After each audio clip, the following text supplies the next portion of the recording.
I paying more than that guy? We're calling that personalized pricing. That sounds a lot nicer than it feels. Stores like Target or Kroger or Walmart have started testing out different versions of dynamic pricing. Listen, I know that I look like I can afford more, but things are just not good for me right now. No, yeah, we're aware. According to your Hinge, it looks like you are recently separated and looking forward to your next economic adventure. Well, you know, the economy and AI and... Yeah, we're all just skating by right now. Okay, yeah, well then my price should probably be lower if we're personalizing things. Contrary to what a lot of people would probably think, some stores are actually reducing pricing for wealthier customers to incentivize long-term relationships. I can't afford to drive around looking for better deals.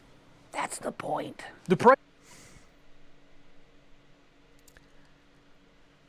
I wonder how much pricing impact that's going to be.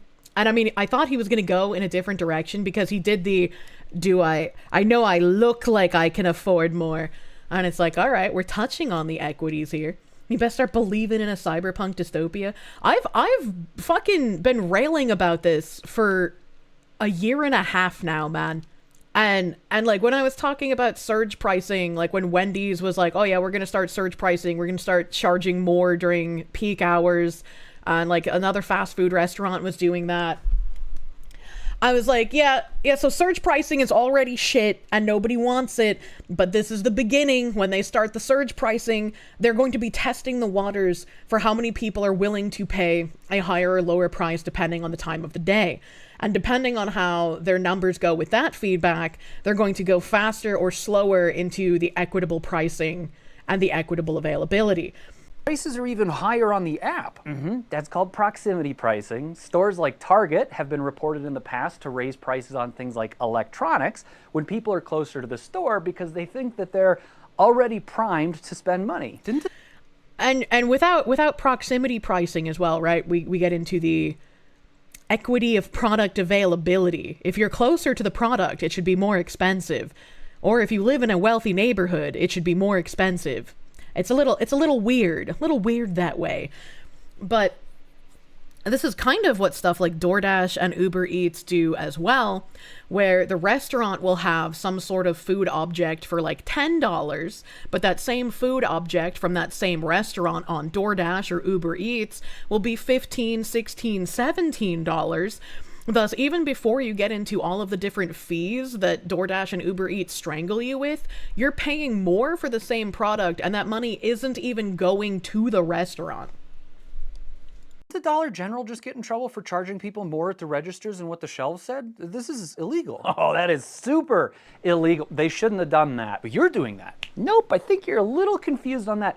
There aren't actually any laws yet about digital signage changing before you get to the shelf. So what do you want me doing here? Waiting till like some rich guy goes to buy hamster bedding so I can run up with him and get the same price? That's the opposite of what we'd want. And also it wouldn't work that way because the pricing is individualized. So even if you went up to the counter and bought the same exact item and the guy in front of you got it for $5 and then they wanted to charge you $7, for discrimination reasons, they wouldn't be able to tell you, well, it's because you're white and a man and you have a more affluent background. You know, they wouldn't be able to do that. But that would be the reason. Holy shit, so it's individually coded? That's insane. That has been the point. That is what Bridge has had as like their spearhead thing for half of their IMAX Matrix since 2023 is I think when they started the IMAX Matrix. I found out about Bridge in late 2023, posted about it in January 2024, and then their IMAX was just ridiculous. They've removed the IMAX Matrix from their website because I went to go look for it, and they have something new here called Edge Academy, which I'll have to look at because I haven't seen that before. But if we go to their IMAX inclusion matrix and you go to see it in action, it asks you to like sign up for the matrix. And I was like, okay, that's weird. That's very strange. Because it used to be like you could just go to this page and they would have a matrix. They have something new here that I haven't seen before. So maybe they have just like reoriented what the matrix looks like. I mean, this is much cleaner than the original matrix. But this one says like organizational practices, marketing management practices, commercial practices, communication practices, AI and data practices, and in-store practices. And this could be a way of just obfuscating from the public without signing up for it exactly what these matrices are doing. Because if you haven't seen the original IMAX bubble thing, then this just sounds like normal corpo slop speak to you. But if you've seen the original IMAX, you know that this is literally just DEI on turbo steroids. And they have the how IMAX works here. And I guess these are the like little new frameworks. Let's finish that short before we read about all of this new shit that they've stuffed on their website, though. And how do you even do it? Are there cameras in the shelves? What? No. Facial tracking is crazy, and all of the major retailers have denied it.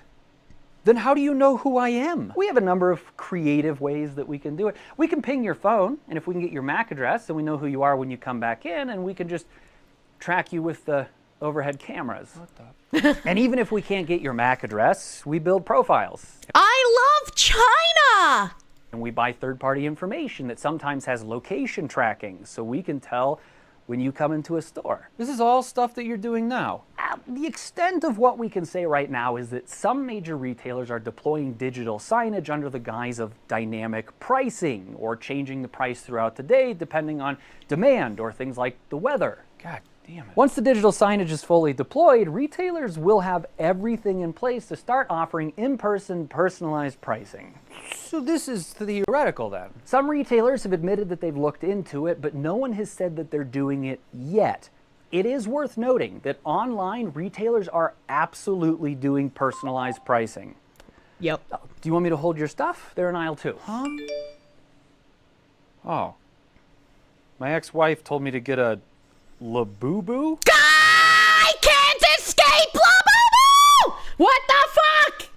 Even in a dystopian fucking watching everywhere you go video, I can't escape the fucking Labubus! Holy shit! This is from July 24th, 2025.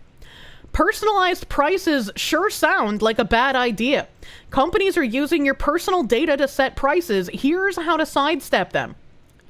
During Amazon's semi-annual Prime Day bonanza, the underwear I usually buy were on deep discount at a price so low I assumed it was just for me, the frequent shopper. I got 3 packs and felt good about it. But a few days ago, when I saw the news that Delta was using AI to personalize its flight prices, I got mad. I started to suspect that something sinister was behind my great deal on drawers at Amazon. Was that sale just for me? What else have I been paying personalized prices for? Delta CEO Glenn Howenstein actually announced last year that the airline was using AI to do a full re-engineering of how we price and how we will be pricing in the future. At its annual Investor Day event, he promised, somewhat ominously, that airfares would be determined on that flight, on that time, to you, the individual. Last week, Howenstein ignited a furor telling investors that Delta was currently using the technology on 3% of flight prices and planned to boost that to 20% by the end of this year. Which that's, 3% doesn't sound like a lot, but when you don't know if you're subject to personalized pricing and you can't really figure out if you're getting the best deal or if you're being punished for whoever the fuck you are and being made to pay more than what you should be for the product, that 3% starts being like, well, I don't know where that 3% begins and ends, so it might as well just be 100% anyways. Welcome to the era of hyper-personalized pricing. Companies are increasingly deploying AI-powered technology that is capable of identifying thousands of different real-time signals. Everything from your location and loyalty status to your device and search history. Yeah, I dare you to deal with my search history, fucking corporate amalgamation! To sell the same product to 2 different people for 2 different prices. This represents an advanced form of dynamic pricing. Ah, yes. An advanced form. Don't worry, it's advanced. That means it's better. The age-old practice of adjusting prices based on market conditions. With the help of algorithms and reams of data, some businesses are taking a new personalized approach. Surveillance pricing. Dynamic pricing is perfectly legal, but surveillance pricing and the accompanying privacy concerns are new. And once again, these are reasons why I wanted to become a bit more active, like politically, and do stuff like with the Creators Caucus that exists, because there are so many things that are moving faster than our laws can keep up with as far as like the digital landscape goes. Is advanced pricing kind of like advanced racism? Might as well be, honestly. Suffice to say, consumers don't like the idea of companies using AI to set prices. On Wednesday, Democratic Representative Greg Caesar announced plans to introduce a bill that would ban surveillance pricing at a federal level. Good! That's like the first good thing I've heard a Democrat say in ages. Arizona Senator Ruben Gallego accused Delta of using AI to find your pain point, meaning they'll squeeze you for every penny, and sent the company an angry letter which was co-signed by Senators Mark Warner of Virginia and Richard Blumenthal of Connecticut. And earlier this month, New York enacted a law that requires sellers to disclose when personalized algorithmic pricing is in effect, with similar legislation under consideration in other states. All very good things, because this should not go into effect. This needs to be curtailed immediately, since companies have already been trying to roll it out. When I asked George Slover, general counsel for the Center of Democracy and Technology, about pricing models like this, he said this is a different animal than what the airlines have been doing in the past, and it is more personalized and more intrusive. Delta denies anything untoward is happening here. The company said in a statement, there is no fare product Delta has ever used, is testing, or plans to use that targets customers with individualized offers based on personalized information. And the fares are based solely on trip-related factors, like advanced purchase and cabin class. In other words, according to the company, AI helps Delta set prices using metrics the airline already uses to determine airfares. Amazon, too, says it doesn't use surveillance pricing after a botched experiment 25 years ago. I don't know about this botched experiment. That's ages ago. October 2nd, 2000, Amazon pays a price for marketing test. Few things stir up consumer revolt quicker than the notion that someone else is getting a better deal. It's a lesson Amazon.com has just learned. Amazon, the largest and most potent force in e-commerce, was recently revealed to be selling the same DVD movies for different prices to different customers. It was the first major web test of a strategy called dynamic pricing, which gauges a shopper's desire, measures his means, and then charges accordingly. The internet was supposed to empower consumers, letting them compare deals with the click of a mouse, but it is also supplying retailers with information about their customers that they never had before. Along with the technology to use all of this accumulated data, although prices have always varied by geography, local competition, and whim, retailers were never able to effectively target individuals until the web. Dynamic pricing is the new reality, and it's going to be used by more and more retailers, said Vernon Keenan, a San Francisco internet consultant. In the future, what you pay will be determined by where you live and who you are. It's unfair, but that doesn't mean it's not going to happen. That's crazy how right this person was. And it's also crazy how they tried to do this in 2000 and people were like, hey, yo, no way, bro. And it was way too much boiling. They turned the temperature up on that pot a little bit too much. And so they said, all right, we're going to go dormant for a bit. We got to usher in other things that will make people okay with this kind of pricing before we introduce it again. Wow. Wow, that's nuts. With its detailed records on the buying habits of 23 million consumers, Amazon is perfectly situated to employ dynamic pricing on a massive scale. But its trial ran into a snag in early September when the regulars discussing DVDs at the website, dvdtalk.com, noticed something odd. One man recounted how he ordered the DVD of Julie Taymor's Titus, paying $24.49. The next week, he went back to Amazon and saw the price had jumped to $26.24. As an experiment, he stripped his computer of the electronic tags that identified him to Amazon as a regular customer. Then the price fell to $22.74. Amazon was trying to figure out how much their loyal customers would pay, said Barrett Ladd, a retail analyst with Gomez Advisors, and the customers found out.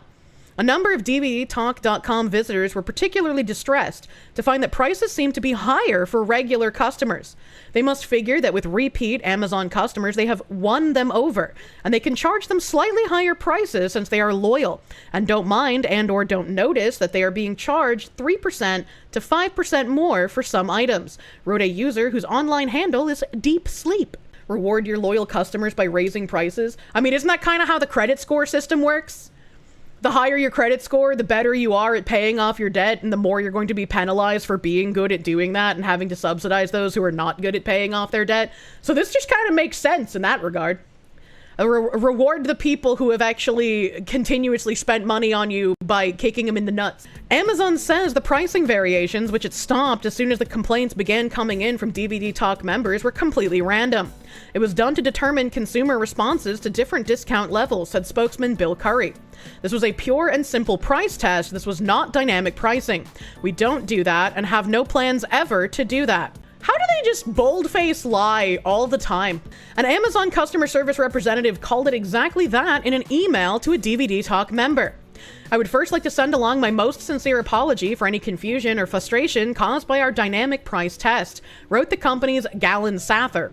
Dynamic testing of a customer base is a common practice among both brick and mortar and internet companies. I like how the spokesman was like, there is no war in Ba Sing Se, and then whoever the fuck Galen Sather is was like, yeah, we were doing that, but like, you know, it's normal. Everyone does it, bro. It's not going on. Okay, it's happening, but it's a good thing. I think the most interesting thing, once again, is how I've been talking about how all this DEI nonsense is nothing new. This has been like a slow Marxist takeover of our country and the institutions within it since like the 1940s or even earlier, possibly. And so we have this article from literally the year 2000 where a woman just comes out and says like, yeah, you're going to be charged based on who you are and where you live. Yeah, it's unfair, but it's going to happen in the future. So it's like they've been trying to implement this since at least 2000. And only now do they believe that the population is complacent enough to not make enough noise and that they'll just be able to hard shove it in and no one will be able to do anything about it. Physical stores have always had varied pricing. Prices might be higher in an affluent neighborhood or lower depending on the goods being sold. A stereo system or camera purchased in certain neighborhoods of Manhattan almost always would be cheaper than in a small town with only one electronics store. Industries as basic as airlines and automobiles routinely adjust their prices because of the consumer's negotiating skills and general savvy. And this was the problem that they said the internet should take care of, right? Like, if you can get things a bit cheaper in a big city because it's more widely available than if you live in bumfuck nowhere in the middle of cornfields and there's nowhere to buy said product without driving like 1,000,000 miles out of your way, right? The internet equalizes everyone in that regard. It doesn't matter if you're living in bumfuck nowhere in the middle of the corn or if you're in a city, you can both buy the same object off of Amazon. So the fact that they would try to institute that kind of pricing obviously is ridiculous. It's very similar to how the Epic Game Store tried bringing console exclusivity to PC. It was completely unnecessary because PC is outside of the realm of any kind of console war nonsense. Everything on PC is just on PC. Still, these traditional methods used to calculate prices are sledgehammers compared with the internet's scalpel. For one thing, the web provides a continuous feedback loop. The more the consumer buys from a website, the more the site knows about him, and the weaker his bargaining position is. It's as if the corner drugstore could see you coming down the sidewalk, clutching your furrowed brow, and then double the price of aspirin. I guess I'm a weird consumer. Because, like, yes, I have brands that I like, and brands that I continuously buy for certain items. But like, if the company does something to me or does something that I specifically greatly disagree with, like not a minor fuck up, but they're just like, oh, we're gonna start funding migrants moving into your country, right? Something like that. I'd be like, well, I'm just not gonna buy anything from you anymore, man. Why would I do that? Why would I ever buy something from you ever if this is something you plan on doing? And it seems like they feel that regardless of what they do, if you're a loyal customer now, you'll just be a loyal customer forever. And that seems a little weird to me. If you could make the optimum amount of money from a consumer who's willing to pay more, that's a beautiful thing. Last fall, in a real-world example of dynamic pricing, Coca-Cola Company was reported to be testing a vending machine that boosted prices for soft drinks when it was hot. Chairman Doug Evester noted that people watching, say, a sports event in summer heat would naturally develop a powerful craving for a drink, so it's fair that it should be more expensive. He was quoted as telling a Brazilian magazine, "The machine will simply make this process automatic." I can't even put into words how evil this is. The like, damn, humans be thirsty when it's hot, therefore we should charge them more for drinks when it's hot out. That's cartoon villain evil. It is. It's literal cartoon villainy, man. And this is an article from 2000. This has been happening for 25 fucking years. And I don't hear shit about it, bro. That's literally older than you. Holy shit, man. Like I said, this Marxist destruction of the fabric of our society has been going on since most of us in chat were alive. The reaction was swift and brutal, causing Coke to promptly deny it would ever have a vending machine do any such thing.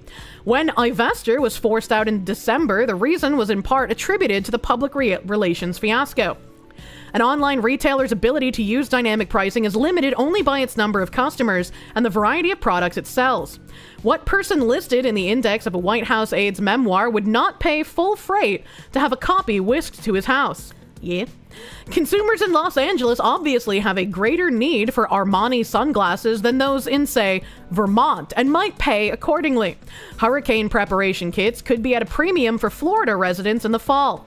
And what parent anywhere, particularly one who lives in a wealthy zip code, wouldn't happily pay quite a bit more for that hot, hard-to-locate Christmas toy his child desperately wants? Again, the internet should have been the great equalizer in all of this. Fucking, it doesn't matter if you live in a wealthy zip code or a poor zip code. If you have access to the internet and the place you want to buy that hot, hard to locate Christmas toy has an online shop, you both should have the same price. Companies are figuring out scalping their own products. This is an article from 2000. This is 25 years ago. Amazon knows who has the ability and perhaps the incentive to pay more based on demographics. 25 years ago, by the way. On purchasing history, on income, and urgency, said Jupiter Communications analyst Mike May. The variable that they're deficient on is which customers won't mind paying more. They don't know the level of outrage. And this is why this article 25 years ago, the guy who did this at Coca-Cola was then ousted. And they were like, all right, you know what? People got a little too angry at us trying to use demographics and other personal information to decide who gets to pay more and who gets to pay less. So we gotta demoralize people just a little bit more until they're willing to adjust to this kind of pricing plan. And hey, 2025, we're demoralized enough, baby! At DVDtalk.com, that turned out to be considerable. The DVD buffs couldn't figure out exactly what Amazon was doing, but they knew they didn't like it. This is a very strange business model to charge customers more when they buy more or come back to the site more, said one user who goes by the online name Koroinu. Weebs owned the internet. I have no problem with coupons for first-time customers as marketing enticements, but I thought the idea was to attract customers first and then work hard to keep them. This is definitely not going to earn customer loyalty. There's a website that I like to buy clothes from, and they have like a permanent % off coupon for new customers that works in conjunction with discounts already applied to stuff on the website. So it's like a stacking % discount. And so sometimes I'll log into my account because they'll have like some weird thing going on where like you earn something weird for when you purchase shit. But if the amount I would earn is less than the amount that I pay by using the new customer discount code, I'll log out of my account and I'll use the new customer discount code. Slickdeals.net gives you tips on how to do that. Yeah, people liked Honey for that as well, because Honey was like an easy way to figure out if you're getting the deepest discount you can. But then we learned that Honey was actually just scamming people, and that websites could contact Honey and be like, hey, yo, even if a discount code for like 15% exists, only show people the 10% codes, all right? So like even Honey ended up being a manipulation thing. Honey was a convenient way, but you paid the price for convenience. You always do. Nothing that's easy is ever good, man. Others were more blunt. I will never buy another thing from those guys, wrote one. Amazon's Curry stressed that the price test lasted only a few days over the Labor Day holiday. But Don Harder, assistant professor at the University of Michigan, said he saw variable prices on Amazon at least a month before that. Harder was conducting a study on the difference in DVD prices between an environment with variable pricing, such as the auction house on eBay, and a presumably stable one, such as Amazon. But my assumption of stable prices on Amazon was wrong, Harder said, using 2 computers to check DVD prices. One through the University of Michigan using his Amazon account, one through Carnegie Mellon University with a computer that was unknown to the retailer. He found that items such as The X-Files, the complete second season, could vary more than $10 in price. That's a wild difference, man!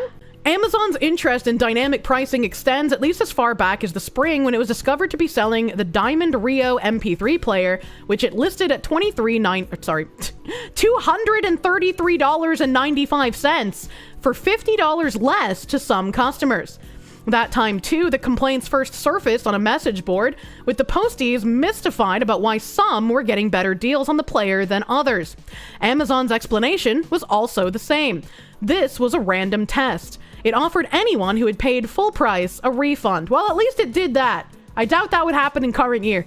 While electronic commerce experts said they didn't know of any other examples where customers were being subjected to dynamic pricing, they agreed it was only a matter of time.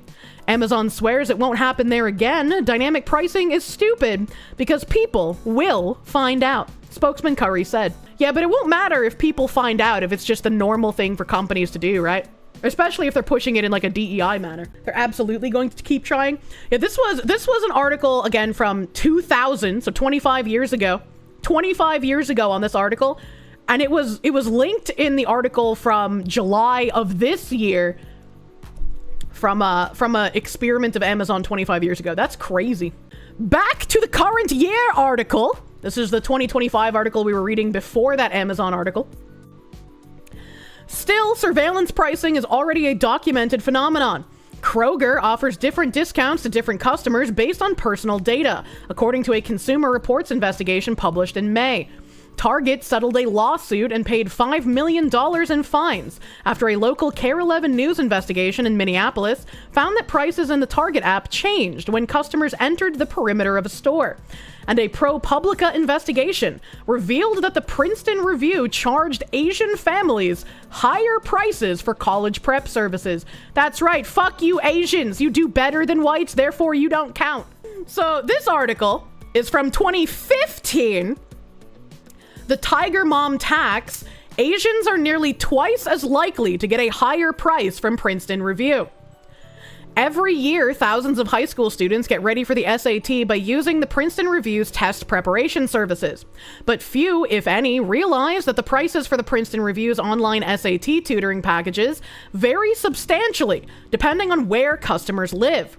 If they type some zip codes into the company's website, they're offered the Princeton Review's premier course for as little as $6,600. For other zip codes, the same course costs as much as $8,400. And I mean, even before reading this, right, just with the title, this was already racism-based pricing happening. Asians should not be paying more simply because they are Asian.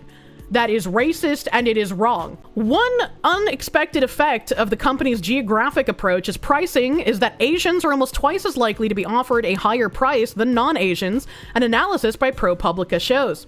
The gap remains even for Asians in lower income neighborhoods.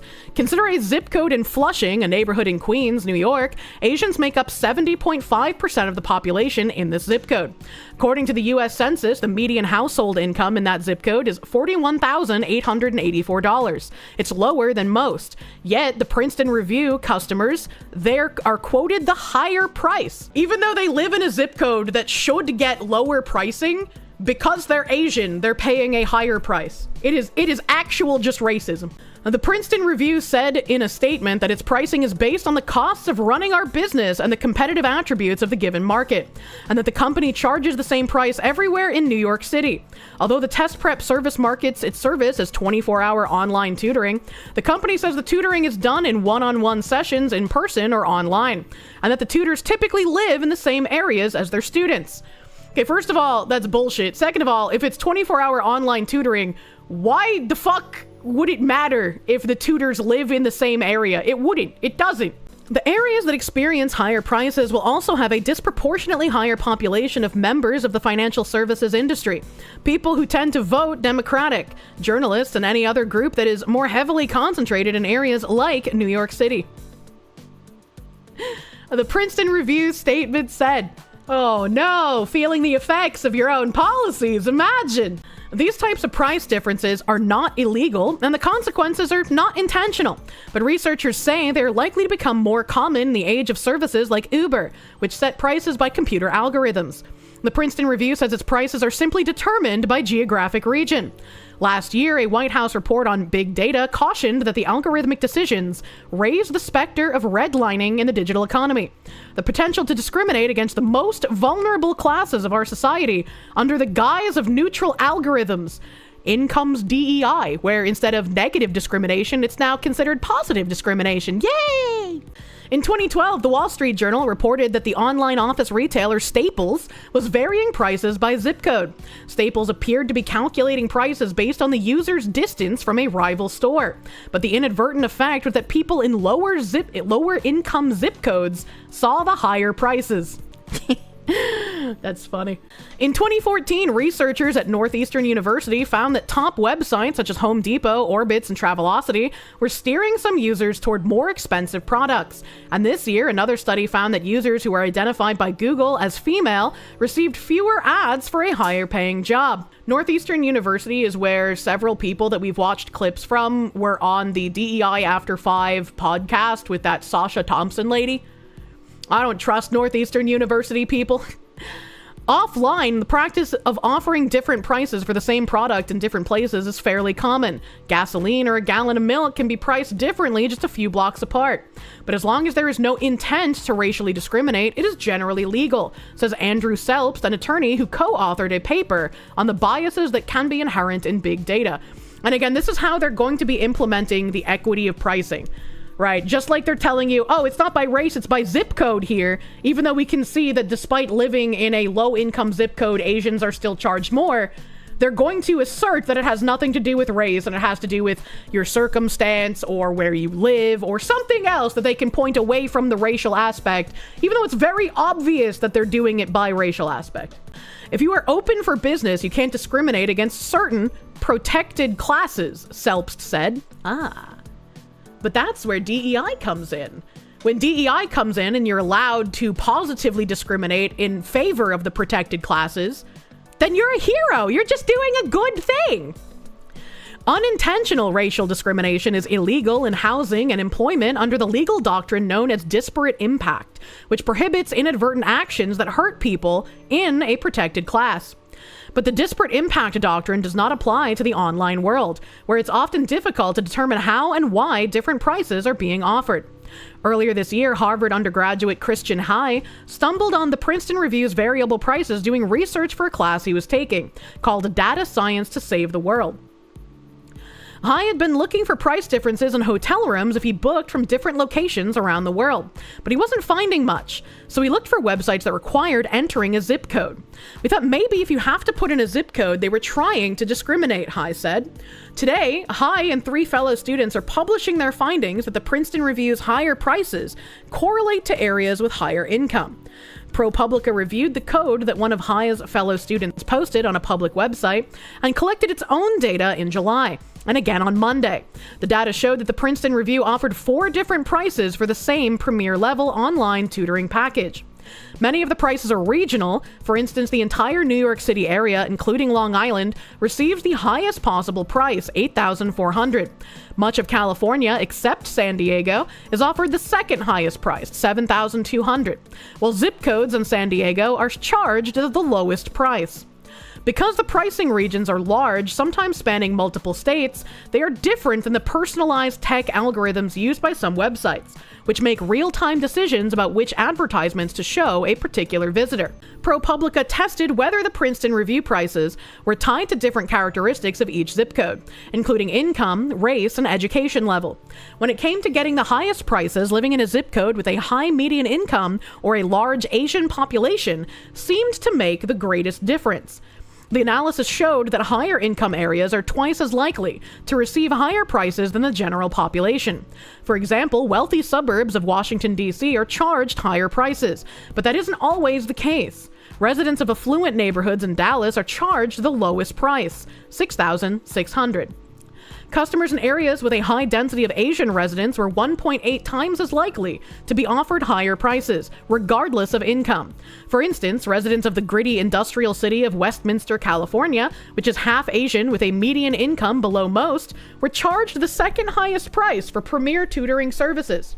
Discriminating by race to advantage an ethnic group is illegal, but discriminating by race to advantage an ethnic group is legal. These people are such hypocritical scum. The Princeton Review said it would be a mistake to call its pricing practices discrimination. When you have this like weird zip code pricing scheme being instituted, and you're gonna end up paying more or less depending on where you live or possibly your race as well, doesn't that just chap your hide a bit more that there are illegal immigrants who just get tuition? Like you have to deal with this like dog and pony show kind of thing where you have to figure out how to not get scammed, and illegals are just like, hey, we're here, give us free shit. To equate the incidental differences in impact that occur from this type of geographic-based pricing that pervades all American commerce with discrimination misconstrues both the literal, legal, and moral meaning of the word. The company said in its statement, oh god, I fucking hate these people so much. Well, like a disgusting, again, cartoon villainy thing to say. The company said the prices of its online tutoring services are based on the prices of local tutors, which vary just as virtually every good or service does, be it gasoline, rent, or eggs. Brother man, you're tutoring online. The cost of an online tutor is the same no matter where you are because they're doing it from home. What do you mean? Even if the price differences were unintentional, the Harvard students said they found them disturbing. Hai, the student who discovered the variations, is an economics major and said he's not generally against price differences unless particular demographic groups are affected. The guy who did this study said that he doesn't care about the price differences unless particular demographic groups are affected. Yeah, get fucked, Asians. You don't count. You don't matter. Holy shit. It's something that makes a very small impact on one individual's life, but can make a big impact to large groups, Hai said.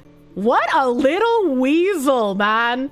I wonder if he went into the study trying to find out if certain protected classes were inadvertently being charged more. Considering his research and his findings, are going to be charitable and assume he means he doesn't like it when it negatively impacts specific groups, regardless of who those specific groups are. But he doesn't care that it's affecting the Asians. I was like, he doesn't care. It is a more sophisticated and algorithmically driven and selective price gouging, Slover said of its surveillance pricing, which he calls bespoke pricing. You're focusing on one particular individual based on their vulnerability and susceptibility. Dynamic pricing, sometimes with an algorithmic boost, is also controversial and on the rise. In the past year alone, we've seen outrage over irregularities in ticket prices for Beyoncé's Cowboy Carter tour, an AI-enabled menu at Wendy's that offered items at different prices depending on the time of day, and rent-setting software from RealPage that the Department of Justice say enabled collusion between landlords. And going further back, you've got Uber allowing massive surge pricing during Hurricane Sandy, and Amazon doing random price tests on customers buying DVDs. If you've wondered who to blame for this trend for the era of computer-optimized price schemes, the answer's surprisingly obvious. It's airlines and Jimmy Carter. I don't know what Jimmy Carter did. I don't know much about Jimmy Carter, man. The era of dynamic pricing as we know it started in 1966 when American Airlines launched its semi-automated business research environment, or SABRE. This computerized reservation system became the company's nerve center, where data about every reservation and cancellation was kept. After President Carter signed the Airline Deregulation Act into law in 1978, which allowed airlines to set their own prices, American Airlines leveraged the data they collected through SABRE to maximize profits. The company even created a new system called Dynamo to do so, and within a few years, dynamic pricing became industry standard. American Airlines led the way, launching its Super Saver fares and helping drive down the price of flights for leisure travelers, while business travelers footed the bill for the discounts. It's just like the credit score system. However, it wasn't always clear why some seats were cheaper than others. This is still the black box approach to airfare pricing we're living with today. Airfares can vary widely based on a number of factors, from the number of discounts the airline releases to when the passenger books the flight. The person you're sitting next to on any given flight could have paid twice as much as you, or half as much. It's getting harder to figure out how to game the system too, as computers have improved and algorithms have gotten more sophisticated. And now there's AI. Does this mean Delta will know when you're flying to a funeral on short notice and charge you full fare because it knows you'll pay it? Probably not, according to Lori Garrow, a professor of aviation at Georgia Tech. If they've been doing this since 1966, and they've been trying to find other ways to screw you over since 2000, why would anyone say probably not? What do you mean by this? The characteristics that they're looking at to do this discounting are characteristics about your trip. How far I'm booking in advance, what market, how many people are traveling together. Historic purchase patterns in the aggregate, that's what's being fed to the AI, Garrow said. It's not things that are being hypothesized like, am I going to a funeral? In other words, what Delta knows about is based on the data you've given it, especially when shopping for flights. Okay, but we also know that all of your devices are constantly listening to you always. And if you start talking about a funeral or someone having a baby, you're going to start being served ads that are relevant to whatever the fuck you were talking about. I can't even mention like Mountain Dew without then going on my phone an hour later and then having an ad pop up for Mountain Dew somewhere. Like it's just insane, right? So the fact that they're trying to say in the year of our Lord, this article's in 2025, July, the fact that they're trying to say like, that's probably not going to happen. Like, I just don't believe you. I just don't believe you. You just got an ad for cream cheese on Twitch. It turns out that's what's happening with Amazon's prices is a little less nefarious. The company uses dynamic pricing with the help of algorithms. It constantly changes prices based on supply and demand, but Amazon says it doesn't do personalized or surveillance pricing. So that super low price on boxer briefs wasn't just for me. Amazon reportedly changes its prices up to 2.5 million times a day, or about once every 10 minutes. But those fluctuations show up for all customers. Yeah, if it's a change that shows up for everyone, then its supply and demand doesn't really matter. If it's artificially changing the price for you based on immutable characteristics, that's a problem. Algorithmic pricing exploits a vast asymmetry of information, said Elsie Phillips, policy counsel at Public Knowledge. Given that there's often little transparency in how these algorithms function, it's fundamentally unfair to consumers. It may feel impossible to escape the reach of dynamic pricing both online and off. Again, it's not just airlines and Amazon doing it. Ticketmaster, which is infamous for dynamic pricing, and its parent company, Live Nation, are being sued by the FTC for illegally operating a monopoly. So is Amazon. Kroger is being scrutinized not only for its personalized discount, but also its new electronic shelf labels, which change the price of groceries for arbitrary reasons. Uber has normalized surge pricing and is now finding new ways to overcharge customers. You can avoid spending money with companies who use dynamic prices if there's a good alternative. For air travel, unfortunately, that's nearly impossible because most airlines use a form of dynamic pricing. Nevertheless, if you do find yourself shopping for a flight, a pair of underwear, or even a concert ticket, and you want to be treated like a stranger, make yourself a stranger online. You can do this in several different ways. Use a VPN when you shop, and then try using it in an incognito mode in Chrome, or a private browser in Safari to keep data out of the algorithm's hands. You could even use a privacy-focused browser like DuckDuckGo to avoid even more trackers. Heck, try all three approaches and see if the prices change. It's theoretically possible that surrendering your personal data could lead to lower prices. That doesn't make it right, though. Just because the technology exists, we don't just have to let companies do what's most profitable for them.